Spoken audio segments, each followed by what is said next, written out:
The long-awaited green list of countries that Irish citizens will be able to travel to and from without quarantine rules is finally set to be revealed next Monday. So who will be on or off the list? To discuss this, we're joined by Owen Carey, editor of Air and Travel magazine. Good morning, Owen. So who is going to be on? Good morning, Mark. Good morning, Mark. Well, we'll have an indication of who actually is making the decision by the countries that are on it and off it. The different parameters have been sort of hinted to us over the last couple of weeks. One of the parameters was that countries which had a better rate than us, and this would be the rolling cases over the previous 14 days. That's pretty much the parameter that's in use across Europe. Some use 7, but most use 14. There would be very few countries if that's the case. If we get maybe 24 of the European countries on it, we know that the decision has been made at a political level and closer to these European CDC. Okay, we will allow people who have better outcomes or better results than us. So that's grand. That's great for us. Why, if we have worse outcomes than them, why would they want us?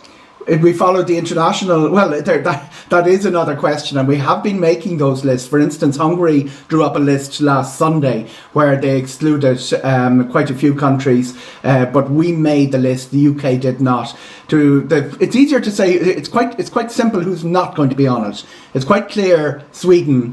Which is sort of on the unwanted list for most countries because of their own policy, is not going to be on it. It's also quite clear that Bulgaria, Romania will not be on it, and you could expect that Croatia won't be on it. 2 countries outside the European Union, Serbia, Montenegro. Portugal have had they've gone from being pretty well off in terms of cases to being on the unwanted list that was released, for instance, by Northern Ireland last week. But then you come to the big question. The big question is, Mark, down to that number of 20. The European CDC say less than 20, you're into margins of error, all of those sort of things. It doesn't really matter. Ireland is very, very far up that list. If we've only got countries that are better than us, we'd only have 8 countries.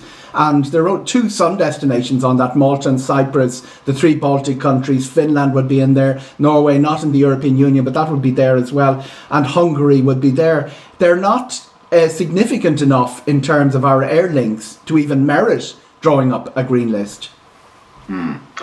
Oh, okay. So you've just given a good idea about who is definitely off the list. Who is definitely going to be on the list? They're the 8 that are definitely going to be on, and there's a couple of very significant countries. The most significant country inbound is Germany. It's our 3rd biggest market after Britain, USA. And for inbound tourism, it would be, if you were to make decisions on that, which they're not, we can be pretty certain UK unlikely to be on it. USA will definitely not be on it. So Germany fairly important, and France very important. Outbound is very interesting because Spain has it's not definitely in the off list, but it's not very far off the cutoff that the European CDC would mean, and it's definitely in the cutoff that we heard on July the 6th from NFET. That's a pretty big decision for us. It's our biggest outbound destination, and it's also regions within Spain would be very cranky about that. For instance, Lanzarote, which hasn't had any cases for quite a while. So they're the politics of it, and it's one of the things that was said at the NFET press conference yesterday was that they would be supplying the data. This is a mathematical process, Mark, but they will be supplying the data, but ultimately the decision will be political. What we've seen across Europe is that politics very often enters into it. We had a tit for tat between Spain and Portugal. We did tit for tat between England and France. I would expect that the decision was postponed on July the 6th because the government at the time didn't want to make a purely mathematical decision, and that now everything will be played over the weekend before Monday. I'd imagine the DFA, the embassies, all of those sort of people will be involved.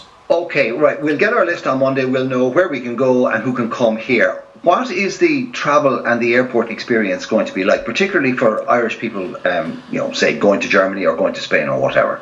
Very different. I did a turnaround flight myself, Mark, to Malta. Malta, by the way, is the best in class for the whole of Europe at the lowest infection rate. I did a turnaround flight. It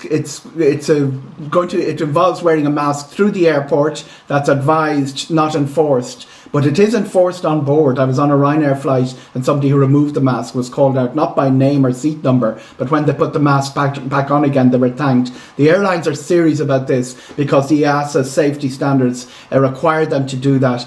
When we arrived, we had thermal checking at the airport, not the swab test, although if your temperature from the wall camera probably was too high, you may have had a swab test. A lot of airports doing that, and obviously there's discussions within medicine about that, how it was very useful for SARS. It's probably not as useful for this. But wearing the mask on board is the most prominent thing that you will find that has changed. A lot of countries require masks in indoor spaces, not in restaurants. Restaurant staff will be masked, not the diners. And the beaches that we are, those images of the crowded beaches that we're used to from years gone by, places like Benidorm have marked out 4-metre spaces. That means that the beach will become crowded, not at the moment, but if numbers swell, as they are already from Germany, because we've doubled our air traffic in the last 2 weeks, they will require online booking. Very interesting point, Mark, is that while everybody was a bit jumpy about opening up the borders, they opened on June the 15th, that the clusters, and there are about 16 of them across Europe, have not followed where the tourists have gone. The opening up of aviation hasn't contributed to reinfection except the small numbers. For instance, we saw in Ireland of about 30 cases. All right, Owen, listen, thank you very much for that. That's Owen Carey, thank you very much, Mark. editor of Air and Travel magazine. We were speaking about the Leaving Cert earlier. I should have said, if you are a parent